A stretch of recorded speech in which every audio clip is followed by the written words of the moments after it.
มีรัศมีงามยิ่งเมื่อราตรีปฐมยามผ่านไปแล้วยังพระเชตวันทั้งสิ้นให้สว่างไสวทั่วแล้วได้เข้าไปเฝ้าพระผู้มีพระภาคเจ้าจนถึงที่ประทับ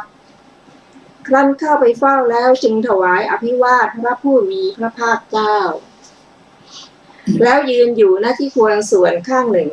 แล้วได้กราบทูลถามพระผู้มีพระภาคเจ้าด้วยคาถาว่า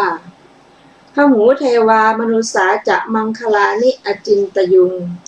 อากังขะมานาโสดฐานังภูหิมังคลมุตตมัง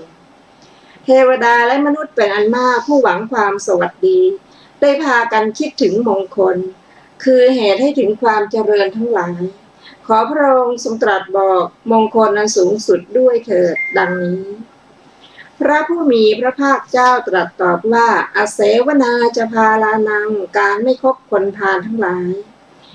บัณฑิตานันจะเสวนาการคบแต่บัณฑิตทั้งหลายบูชาจะปูชนียานังการบูชาบุคคลที่ควรบูชาเอตัมมังคลมุตตมังสามข้อนี้เป็นมงคลอันสูงสุดปฏิรูปเทสะวาโสจะการอยู่ในประเทศอันสมควรปุเพจักกตะปุญญาตาความเป็นผู้มีบุญอันกระทำไว้แล้วในการก่อนอัตตะสัมมาปณิธิจะการตั้งตนไว้โดย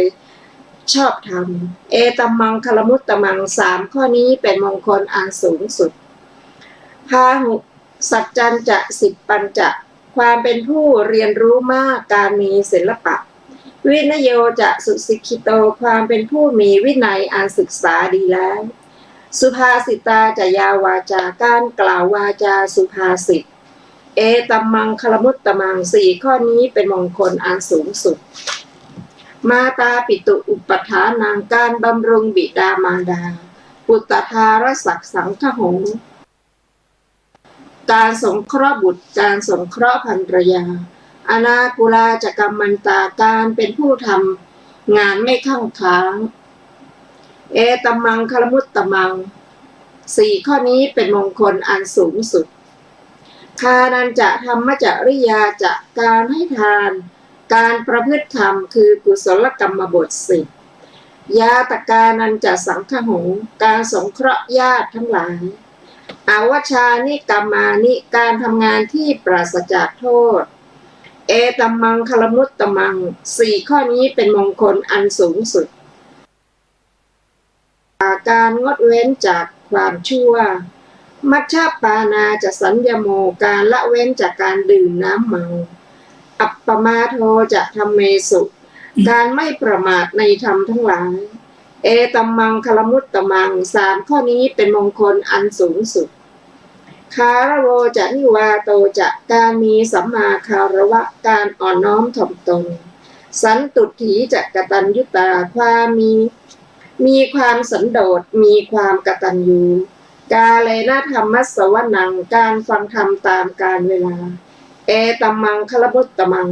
ห้าข้อนี้เป็นมงคลอันสูงสุด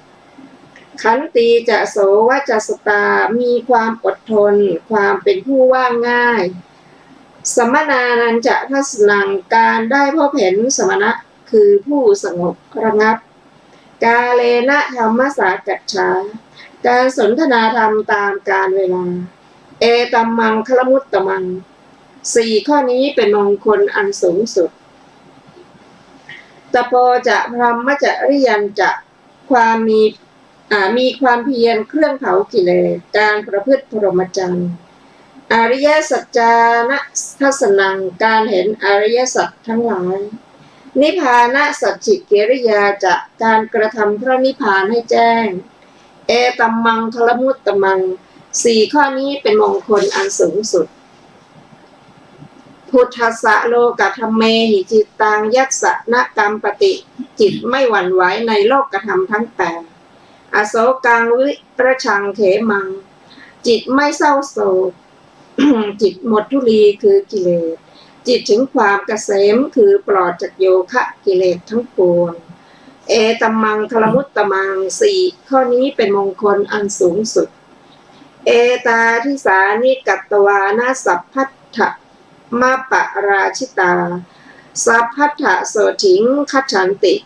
เทวดาและมนุษย์ทั้งหลายพากันปฏิบัติมงคลธรรมเครื่องให้ถึงความเจริญเช่นนี้แล้วย่อมเป็นผู้ไม่พ่ายแพ้ข้าศึกทุกโมเหลา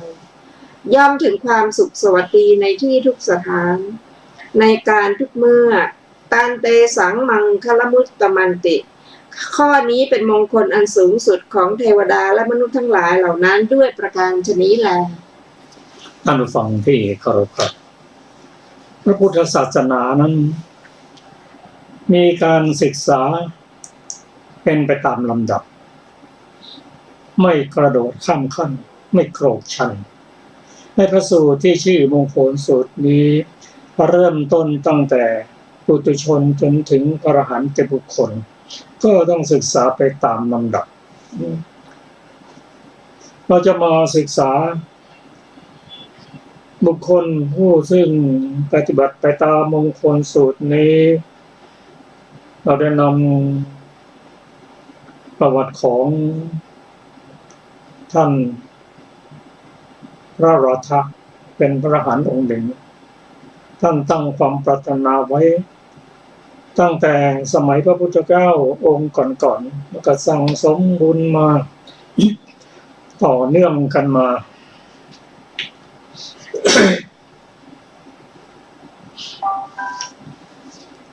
มนุษย์กับเทวดา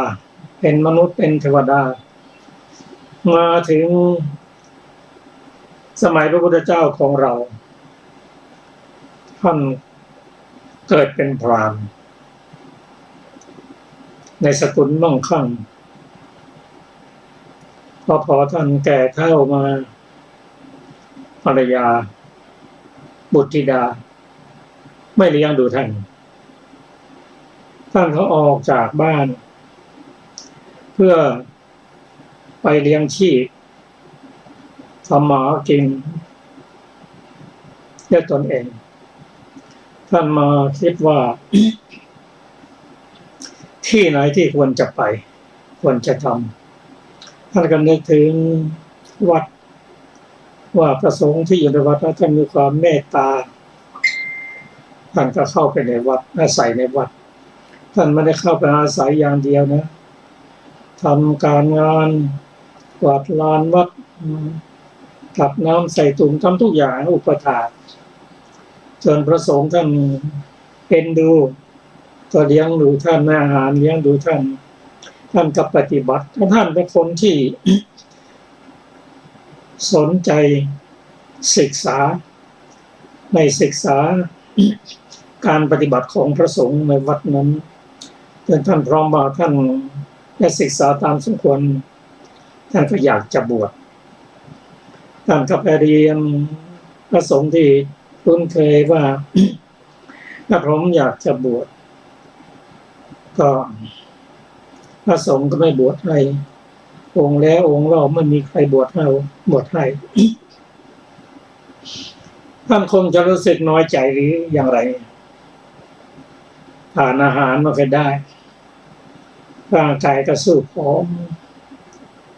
ก็พระผู้เป็นเจ้า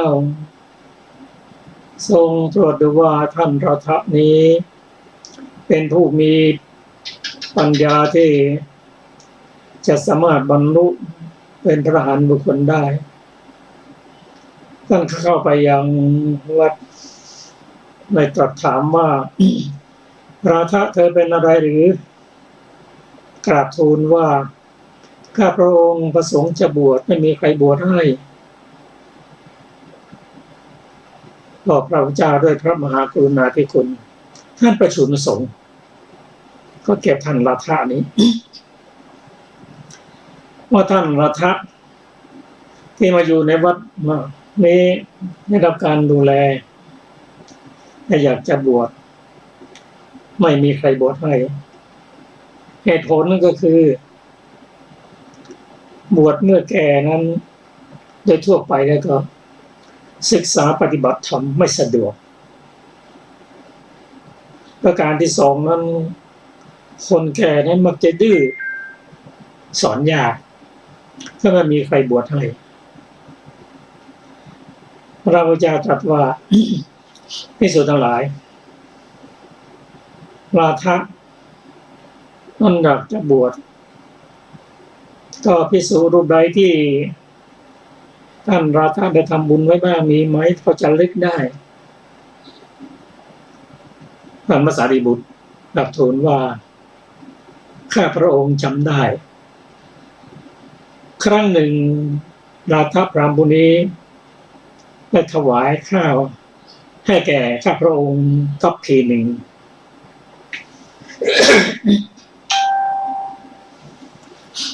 พระพุทธเจ้าตรัสว่าสารีบุตรถ้าเช่นนั้นเธอบวชให้ไม่ดีหรือท่านพราหมณ์ราทะก็ได้บวชในการประชุมของสงฆ์อนุมัติสงฆ์เมื่อบวชแล้วเป็นคนที่ว่านอนสอนง่ายถูกว่าถูกกล่าวก็ไม่โกรธมีการศึกษาปฏิบัติธรรมอย่างเคร่งครัดแต่เนื่องโดยท่านเป็นพระที่บวชเมื่อแก่ เวลานั่งในศาลาห้องฉันนั้นท่านถึงนี้อาจจะท่านแม้ว่าจะมีอายุมากแต่เป็นพระบวชใหม่ก็นั่งท้ายสุดนั่นแหละอาหารก็ไม่ค่อยไปถึงท่านเท่าไหร่พระสารีบุตรท่านสงสารเมตตาก็ชวนท่านราทะไปไปบิณฑบาตตามหลังท่านไปแต่ท่านก็สมบูรณ์ขึ้นวันหนึ่งพระพุทธเจ้าได้ตรัสถามท่านพระสารีบุตรว่าสารีบุตรอันเตวสิกของเธอนั้นเป็นยังไงบ้างโอ้พระพุทธเจ้าค่ะเป็นคนสอนฟังตามที่สั่งสอนไม่ดื้อและทั้งไม่โกรธด้วยถ้ามีคนบวชอย่างนี้อันแต่วสิกประพฤติอย่างนี้ก็บวชกี่คนก็สามารถจะดูแลได้หลังจากนั้นไม่นานท่านก็ได้ประพฤติปฏิบัติธรรมไปตามลำดับจนในที่สุดก็ได้เป็นพระอรหันต์จากพระสูตรหรือประวัติของราทะนี้เราเห็นว่าท่านปฏิบัติไปตามข้อปฏิบัติตามลำดับท่านใฝ่เรียนใฝ่รู้ท่านมีศีลเป็นคนไม่มักโกรธอดทนเป็นผู้ว่าง่ายไม่ดื้อจึงบรรลุธรรมได้รวดเร็ว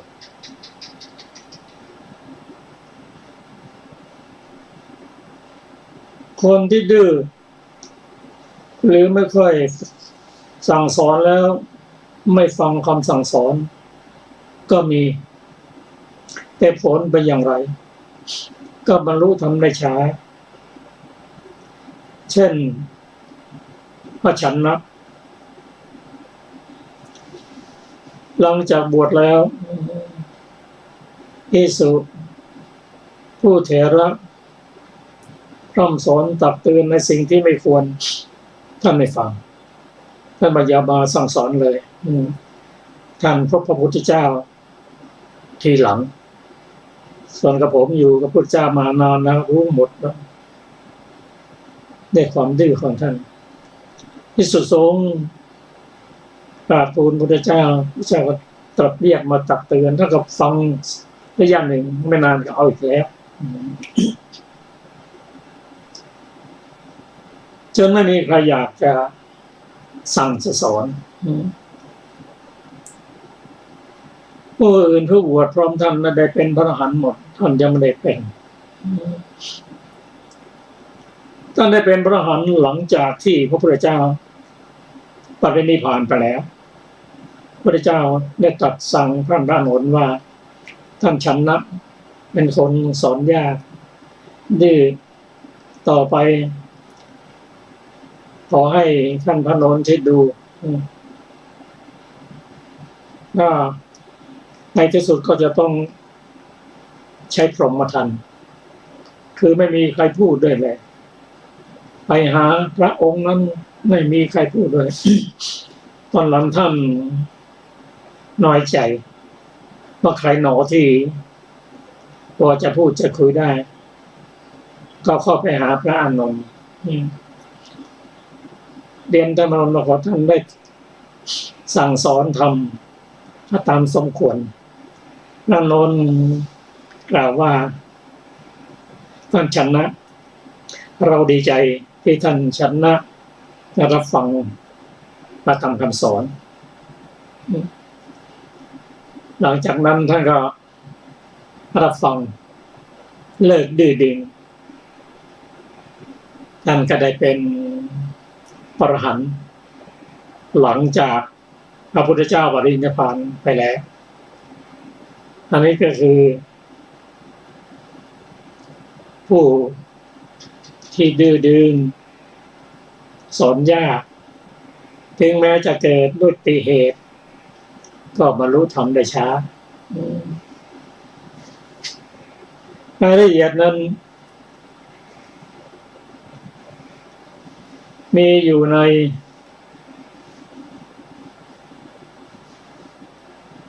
พระสูตรทั่วไปเกี่ยวกับท่านชนะที่นี่มาดูอีกคารวะอีกท่านหนึ่งสอนยากไม่กระฟัง นั่นคือสิงคารกบุตรซึ่งมีอยู่ในพระไตรปิฎกฉบับมรเล่มที่16หน้า77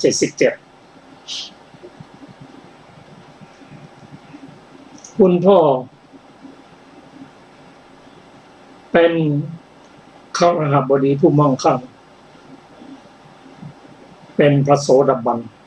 ศรัทธาในพระเจ้าแม้ภรรยาของท่านก็เป็นพระโสดาบันมีเงิน40 โกฏเกลียในพระพุทธศาสนาก็อยากจะให้ลูกชายใน มีพระพุทธธรรมประสมที่พึ่งก็บอกว่า ลูกจงไปเฝ้าพระพุทธเจ้า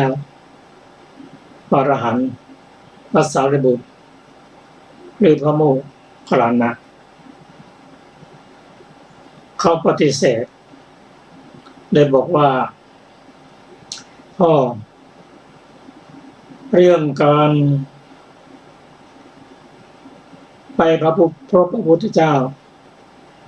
พระอรหันตบุคคลนั้นเป็นเรื่องของพ่อเถิดผมไม่ไปเพราะอะไรเมื่อไปแล้วก็มานั่งคุกเข่าปวดเข่าผ้าเสื้อก็เปื้อนฝุ่นต้องไปกราบไปไหว้ทำแล้วก็ความคุ้นเคยก็มีขึ้นต้องฟังธรรมจากท่านต้องไปทำบุญกับท่านผมไม่ไปหรอกเป็นเรื่องของคุณพ่อแม่เธอคณบดีและภรรยาท่านสั่งสอนอย่างนั้นท่านบุตรชายไม่รับฟังจนกระทั่งบิดานอนบนเตียงก่อนจะสิ้นใจก็เรียกลูกชายว่าลูกจงไหว้ทิศทั้ง6เถิดที่ท่านไม่กล่าวตรงๆอย่างนั้นว่าต้องไปเฝ้าพระพุทธเจ้าเถิดบางทีลูกชายอาจจะไม่ไปท่านก็มีวิธีการของท่าน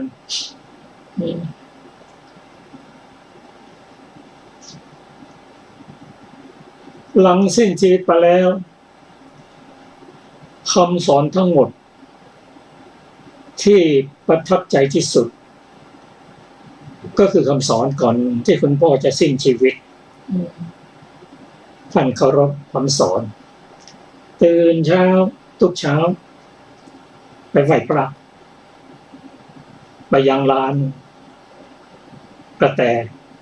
ตอนระยะห่างพอสมควรนะไหว้พระก็ เหงื่อไหลสมกายผมเปียก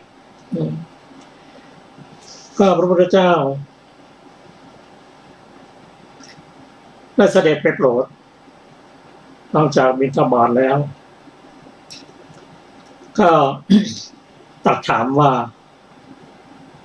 สิงคารกบุตรเธอทำอะไรก็ผมไหว้พระไหว้ทิศตามคำสั่งสอนของพ่อเพราะผมเคารพในคุณพ่อ ตัดว่าการไหว้ทิศการไหว้ทิศในของพระอริยะในศาสนาไม่เป็นอย่างนั้นองค์ทรงแสดงการไหว้ทิศว่าทิศข้างหน้าเป็นบิดามารดาทิศข้างขวาครูบาอาจารย์ทิศด้านหลังภรรยาและบุตรทิศด้านซ้ายมิตรสหายทิศเบื้องล่างทาสกรรมกรทิศเบื้องบนก็สมณะและสอนให้ละในกรรมกิเลสสี่สอนละธรรมที่ทำแล้วในทางที่ไม่ถูกคือทำเพราะรักทำเพราะชังทำเพราะกลัวทำเพราะไม่รู้แล้วก็เกี่ยวกับ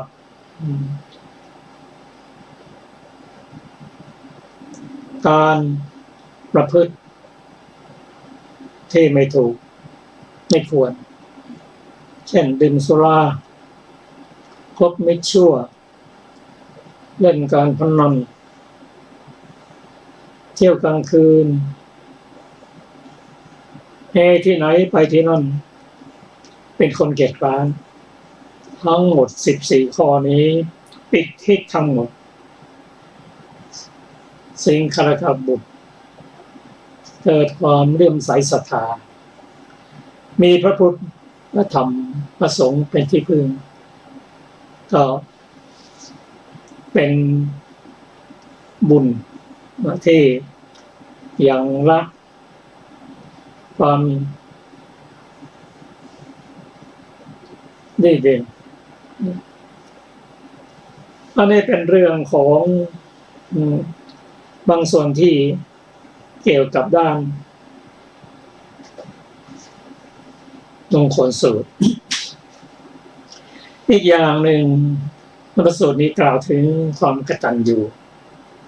ถ้าพูดถึงความกตัญญูแล้วก็ท่านพระสารีบุตรมีความกตัญญูท่านกตัญญูต่อใครบ้างท่านได้เป็นพระอริยบุคคลในการฟังธรรมจากท่านพระอัสสชิท่านมีปัญญาฟังธรรมก็ได้เป็นพระโสดาบันท่านมีความกตัญญูแม้กระทั่งก่อนนอนถ้ารู้ว่าท่านอัสสชิอยู่ที่ไหน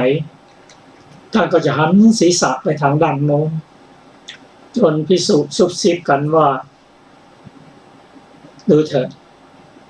ท่านพระสารีบุตรเป็นพระอรหันต์ยังนับถือทิศอยู่เลยกราบทูลพระพุทธเจ้าไม่ใช่หรอก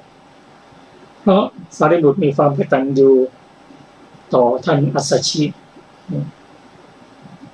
อีกครั้งหนึ่ง7 วันก่อนที่ท่านจะนิพพานได้ปรับมาได้ที่ความเป็นจริงแล้วก็อัครสาวกตั้งเบื้องซ้ายเบื้องขวานั้นจะต้องปรินิพพานก่อนพระพุทธเจ้าท่านมีเวลาอีก7 วันท่านมีความคิดว่าน้องๆของท่านทั้ง6 คน เป็นพระอรหันต์หมดแล้วก็สอนลูกศิษย์ลูกหาเป็นพระอรหันต์จำนวนมากแต่มารดาของท่านยังเป็นมิจฉาทิฏฐิท่านกราบทูลลาพระผู้มีพระเจ้าไปปรินิพพานที่บ้านคืนนั้นเป็นคืนสุดท้ายแล้วท่านมีชีวิตคืนสุดท้ายแล้วท่านปรินิพพานแล้วเมื่อตอนกลางคืนนั้นเทวดาตามลำดับจนถึงพงไปเยี่ยมท่านไปพบพรหมนั้นท่านมาแล้วแสงสว่างจ้าทีเดียวมารดาเรียนถามท่านว่านั่นแสงอะไรท่านก็เล่าให้ฟังว่าองค์ที่มาเยี่ยมท่านนั้นเป็นพรหมมารดาของท่านว่าโอ้ขนาดลูกของเรานั้นพระพรหมที่เรานับถือท่านยังมาเยี่ยมเลยพระพุทธเจ้าจะยิ่งใหญ่ขนาดไหนเมื่อจิตใจของมารดาพร้อมที่จะฟังธรรมท่านก็แสดงธรรมมารดาของท่านได้เป็นพระโสดาบันแล้วท่านก็ยังมีความกตัญญูนะแม้ท่านพระรัฐะที่ว่านั่นนะท่านรัฐะสมัยเป็นพราหมณ์นั้นถวายข้าวสักทีเดียวท่านได้นึกถึงบุญคุณอันนี้ก็เป็นเรื่องราวที่เกี่ยวกับมงคลสูตรทำให้เรามั่นใจว่าถ้าเอามงคลสูตรนี้นำทางชีวิตแล้วก็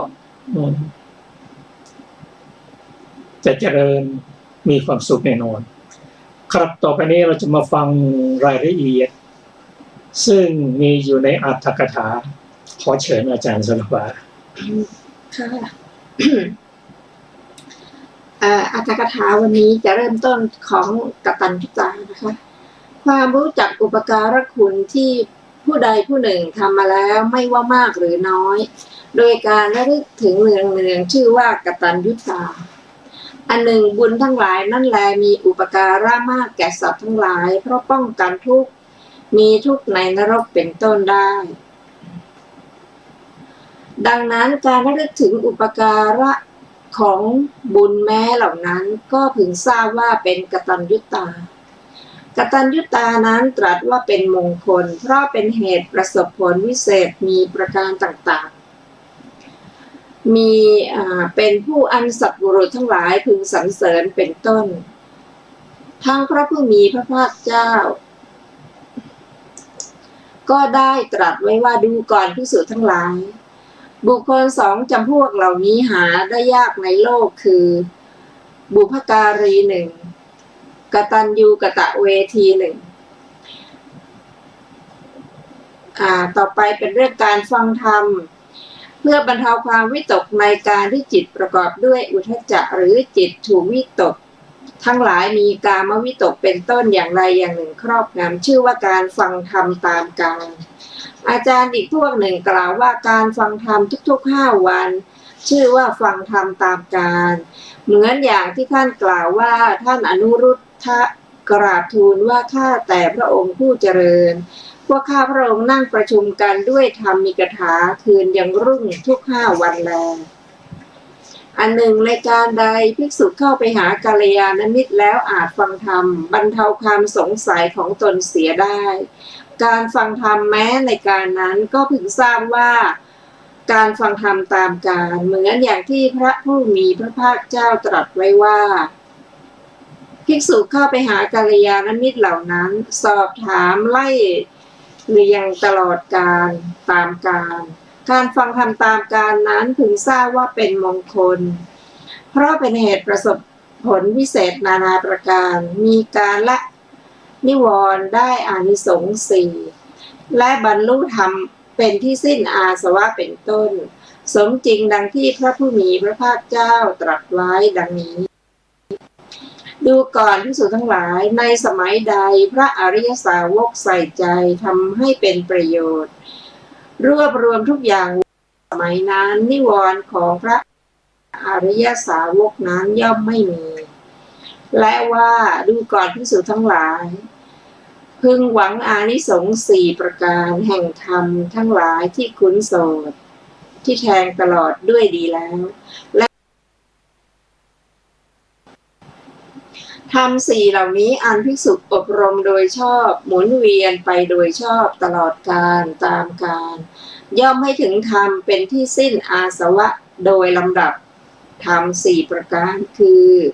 การฟังธรรมตามกาลอย่างนี้เป็นต้นพระผู้มีพระภาคเจ้าตรัสมงคลแห่งคาถานี้ไว้5 มงคลคือ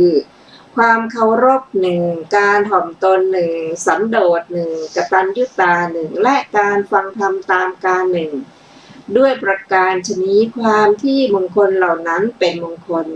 ที่ได้ชี้แจงไว้ในมงคลนั้นๆแล้วทั้งนั้นแล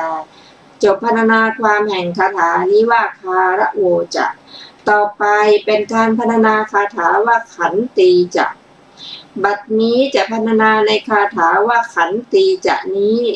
ความอดทนชื่อว่าขันติชื่อว่าสุวัจจะเพราะมีความว่าง่ายเพราะเป็นผู้ถือเอาโดยเบื้องขวากรรมของผู้ว่าง่ายชื่อว่าโสวจัสสะความเป็นแห่งกรรมของผู้ว่าง่ายชื่อว่าโสวจัสสะกิเลสทั้งหลายได้บทว่าทัศนังได้แก่การเพ่งดูการสนทนาธรรมชื่อว่าธรรมสากัจฉาคำที่เหลือมีนัยยะที่กล่าวมาแล้วทั้งนั้นแหละนี้เป็นการพรรณนาบทส่วนการพรรณนาความพึงทราบดังนี้อธิวาสนาขันติชื่อว่าขันติที่ภิกษุผู้ประกอบด้วยขันตินั้นแล้วย่อมไม่มีอาการผิดปกติเหมือนเป็นเหมือนผู้ไม่ได้ยินบุคคลที่ด่าด้วยอักกะโกสะวัตถุ10และเหมือนไม่เห็นบุคคลผู้เบียดเบียนด้วยการฆ่าและการจองจำเป็นต้นเหมือนขันติวาทีดาบทฉะนั้นเหมือนอย่างที่พระผู้มีพระภาคเจ้าตรัสว่าสมณะผู้แสดงขันติได้มีมาแล้วในอดีตการพระเจ้ากาสีได้ทรงทำลายสมณะผู้ตั้งอยู่ในขันตินั่นแลหรือย่อมใส่ใจว่าเขาทำดีแล้วเพราะเหมือนท่านปุณณเถระฉะนั้นอย่างที่ท่านกราบทูลว่าข้าแต่พระองค์ผู้เจริญถ้าผู้คนชาวสุนาปรันตกะจักด่าจักบริพาทข้าพระองค์ไซร้ในข้อนั้นข้าพระองค์จักใส่ใจว่าผู้คนชาวสุนาปรันต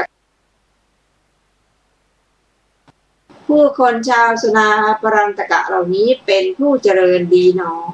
ผู้คนเหล่านี้ไม่ตีข้าพระองค์ด้วยมือดังนี้เป็นต้นและที่ภิกษุประกอบด้วยขันตินั้นแล้วย่อมเป็นผู้ที่แม้แต่ฤาษีทั้งหลายก็พึงสรรเสริญอย่างท่านสารพังคะฤาษีกล่าวไว้ว่าคนฆ่าความโกรธได้แล้วย่อมไม่เศร้าโศกในการไหนๆฤาษีทั้งหลายย่อมสรรเสริญการละความลบหลู่คนควรอดทนคำหยาบที่คนทั้งปวงกล่าวแล้วสัตว์บุรุษทั้งหลายสรรเสริญขันตินั้นว่าสูงสุดย่อมเป็นผู้ที่แม้เทวดาทั้งหลายก็พึงสรรเสริญอย่างที่ท้าวสักกะจอมทวยเทพตรัสไว้ว่าผู้ใดเป็นคนแข็งแรงอดทนต่อคนอ่อนแอสัตว์บุรุษทั้งหลายสรรเสริญขันตินั้นของผู้นั้นว่าเป็นเยี่ยมคนอ่อนแอย่อมต้องอดทนอยู่เป็นประจำย่อมเป็นผู้ที่แม้แต่พระพุทธทั้งหลายก็พึงสรรเสริญอย่างที่พระผู้มีพระภาคเจ้าตรัสไว้ว่าผู้ใดไม่โกรธอดกลั้นการด่าการฆ่าและการจองจำได้เราเรียกผู้นั้นซึ่งมีขันติเป็นกำลังมีกองกำลังว่าพราวก็ขันตินั้นพึงทราบว่าเป็นมงคลเพราะเป็นเหตุประสบคุณเหล่านั้นและคุณอื่นๆที่ทรงสรรเสริญในที่นี้ เมื่อถูกเพื่อนสัพพมจารีว่ากล่าวโดยธรรมก็ไม่ถึงความฟุ้งซ่านความนิ่งงันหรือคิดถึงคุณและโทษวางความเอื้อเฟื้อความเคารพและความมีใจตกลงต่ำเป็นเบื้องหน้าอย่างยิ่งแล้วเปล่งถ้อยคำว่าดีละขอรับดังนี้ชื่อว่าโสวจัสตาความว่าง่ายโสวจัสตานั้นตรัสว่าเป็นมงคลเพราะเป็นเหตุได้โอวาทและอนุสาสนีจากสำนักเพื่อนสัพพมจารีทั้งหลายและเพราะเป็นเหตุละโทษและบรรลุคุณการเข้าไปหาการบำรุงการระลึกการฟังและการเห็นนักบวชทั้งหลายผู้ระงับกิเลสแล้วอบรมกายวาจาจิตและปัญญาแล้วประกอบด้วยความสงบอย่างสูงชื่อว่าการเห็นสมณะทั้งหลายการเห็นสมณะแม้ทั้งหมดท่านกล่าวว่าทัศนะโดยเทศนาอย่างต่ำการเห็นสมณะนั้นพึงทราบว่าเป็นมงคลเพราะเหตุไรเพราะมีอุปการะมากจริงอยู่พระผู้มีพระภาคเจ้าตรัสไว้เป็นต้นว่าดูก่อนภิกษุทั้งหลายเรากล่าวว่าการเห็นภิกษุเหล่านั้นมีอุปการะมากเพราะบุญอันใดกุลบุตรผู้ต้องการประโยชน์เห็นภิกษุทั้งหลายผู้มีศีลมาถึงประตูเรือนภิว่าไทยธรรมมีอยู่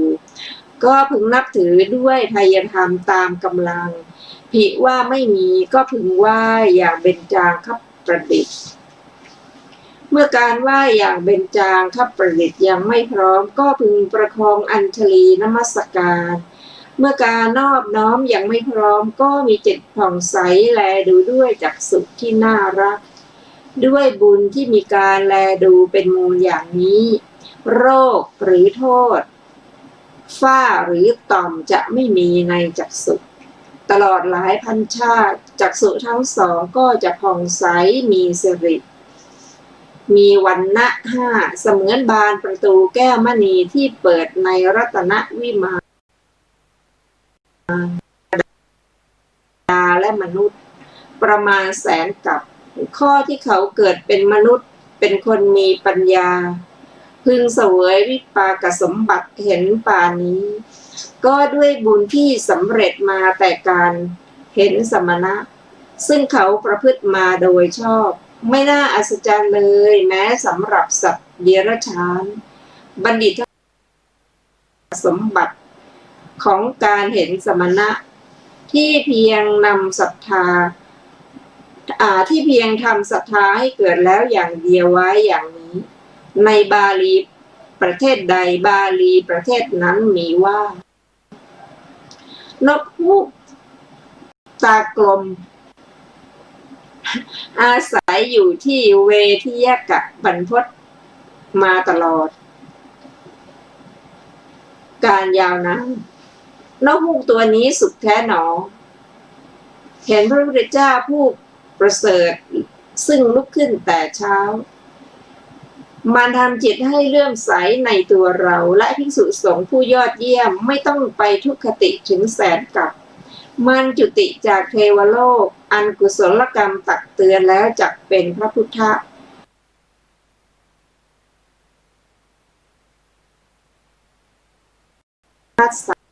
เวลาพลบค่ำหรือในเวลาย่ำรุ่งภิกษุฝ่ายพระสูตรสองรูปย่อมสนทนาพระสูตรกันฝ่ายพระวินัยก็สนทนาพระวินัยกันฝ่ายพระอภิธรรมก็สนทนาพระอภิธรรมกันฝ่ายชาดกก็สนทนาชาดกกันฝ่ายอัตถกถาก็สนทนาอัตถกถากันหรือสนทนากันในการนั้นๆเพื่อชำระจิตที่ถูกความหดหู่ความฟุ้งซ่านและความสงสัยชักนำไปการสนทนาตามกาลนี้ชื่อว่าการสนทนาธรรมตามกาลว่าเป็นมงคลเพราะเป็นเหตุแห่งคุณทั้งหลายมีความฉลาดในอาคมคือนิกายทั้งห้าเป็นต้นแล้วพระผู้มีพระภาคเจ้าตรัสมงคลแห่งคาถานี้หนึ่งความเป็นผู้ว่าง่ายหนึ่งการเห็นสมณะหนึ่ง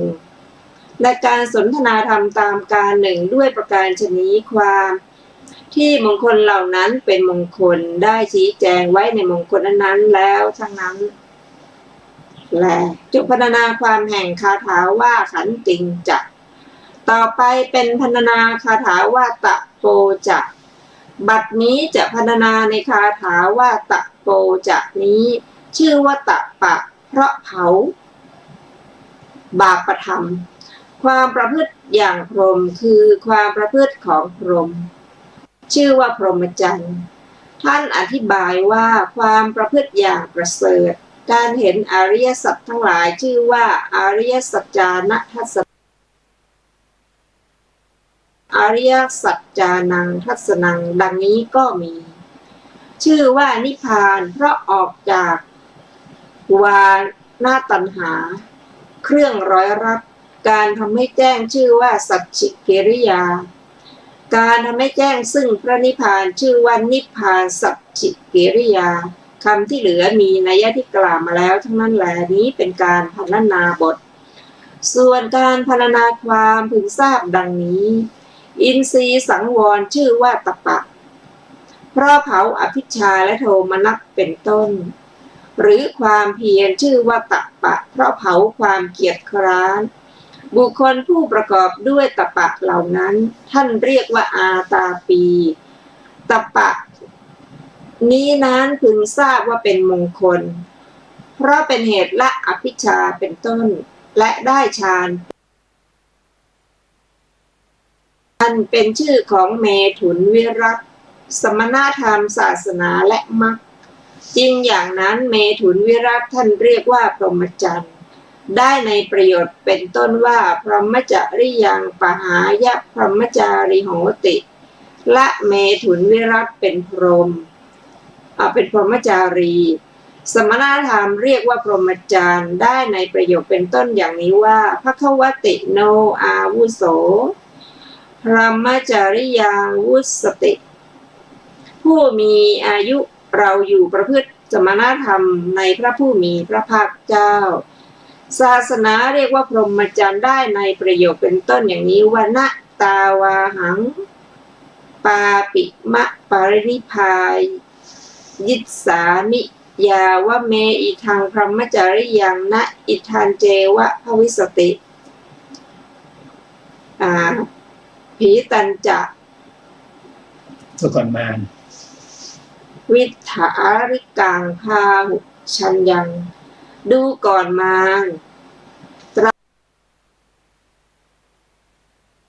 มั่นคงเจริญแพร่หลายรู้กันมากคนเราก็จะยังไม่ปรินิพพานตราบนั้นมักเรียกว่าพรหมจรรย์ได้ในประโยคเป็นต้นอย่างนี้ว่าอายะเมวะโคภิกโขอริโยอัถังคิโมมัคโคพรหมจาริยังไสยถีทางสัมมาทิฏฐิดูก่อนภิกษุอริยมรรคมีองค์8คือสัมมาทิฏฐิเป็นต้นเป็นพรหมจรรย์แต่ในที่นี้พรหมจรรย์แม้ทุกอย่างไม่เหลือย่อมควรเพราะมรรคท่านประสงค์ด้วยอริยสัจจานัทัสสนะข้างหน้าแล้วก็พรหมจรรย์นั้น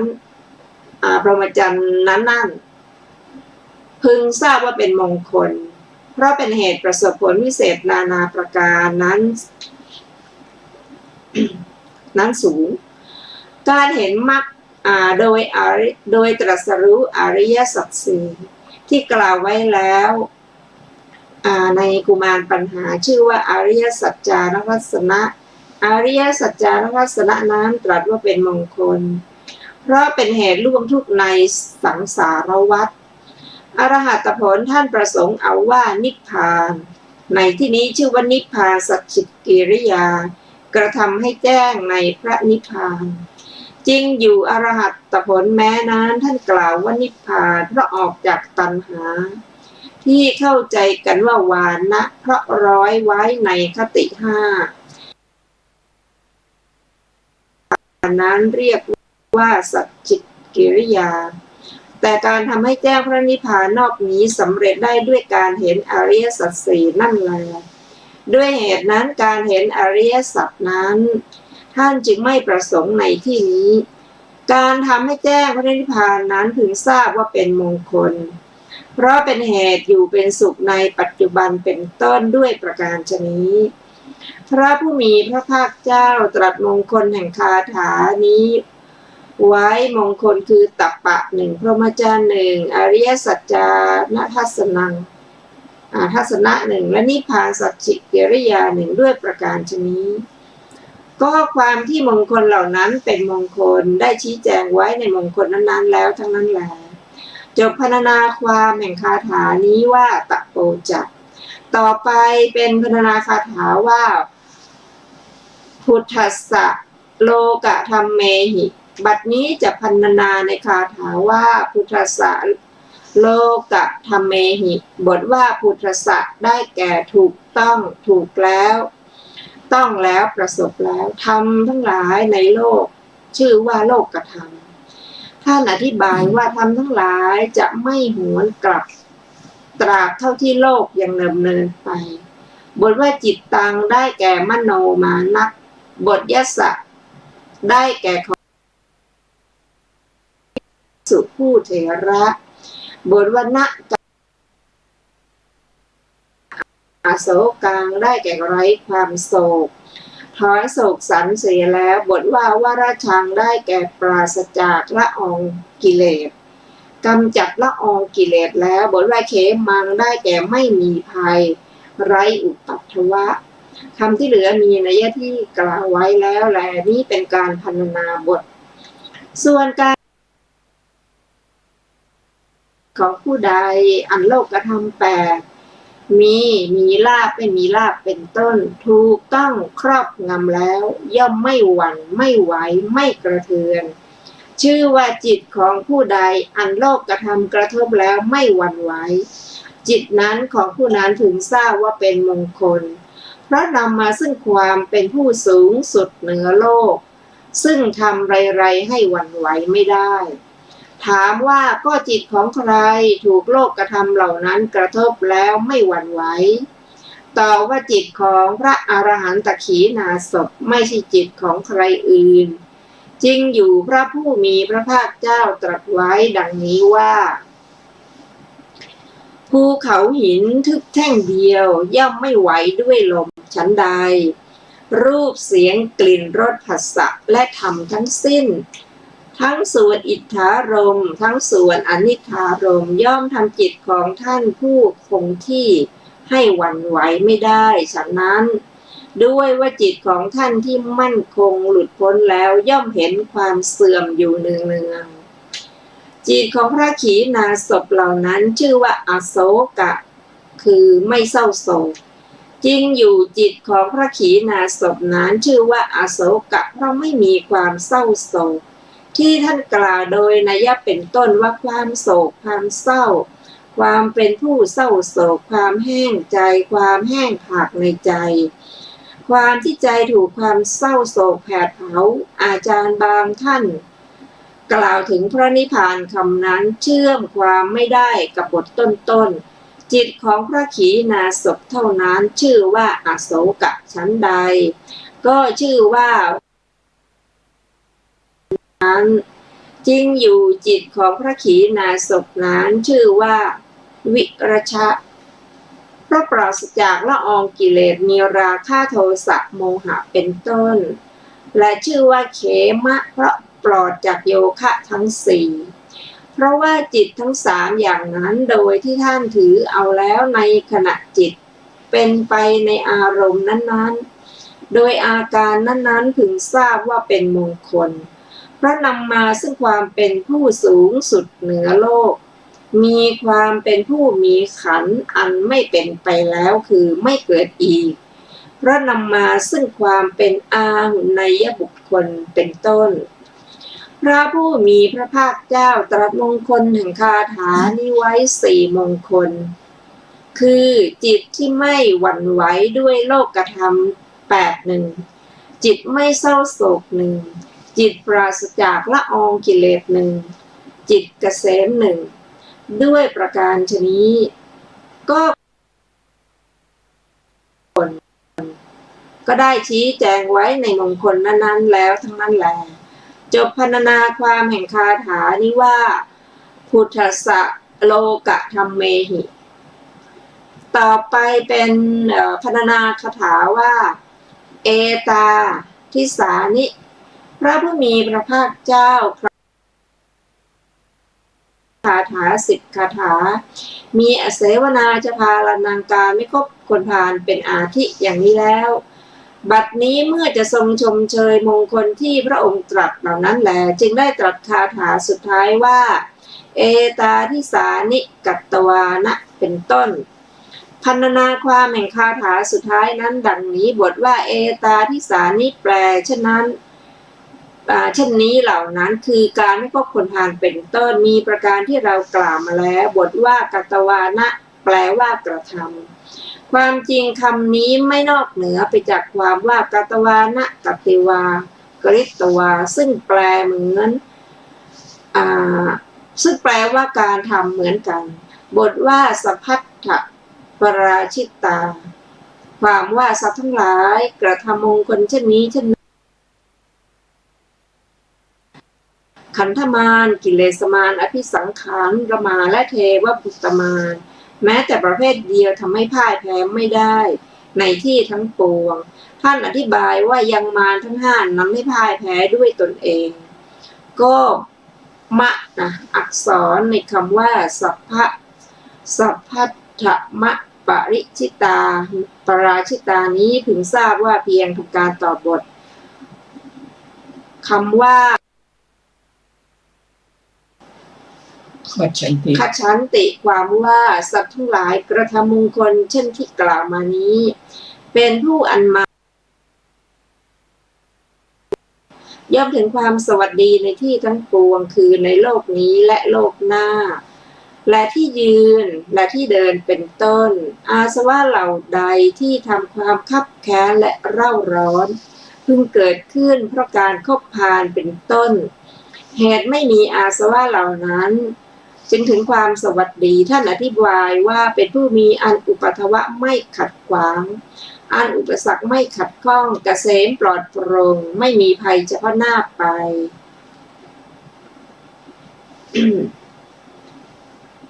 พระผู้มีพระภาคเจ้าทรงจบเทศนาด้วยบทแห่งคาถาว่าตังเตสังมังคลมุตตมังทรงจบอย่างไรทรงจบว่าดูก่อนเทพบุตรเพราะเหตุที่ชนผู้กระทำมงคลเช่นที่กล่าวนี้ย่อมถึงความสวัสดีในที่ทั้งปวงฉะนั้นท่านจึงถือว่ามงคลทั้ง38ประการมีการไม่คบคนพาลเป็นต้นนั้นสูงสุดประเสริฐสุด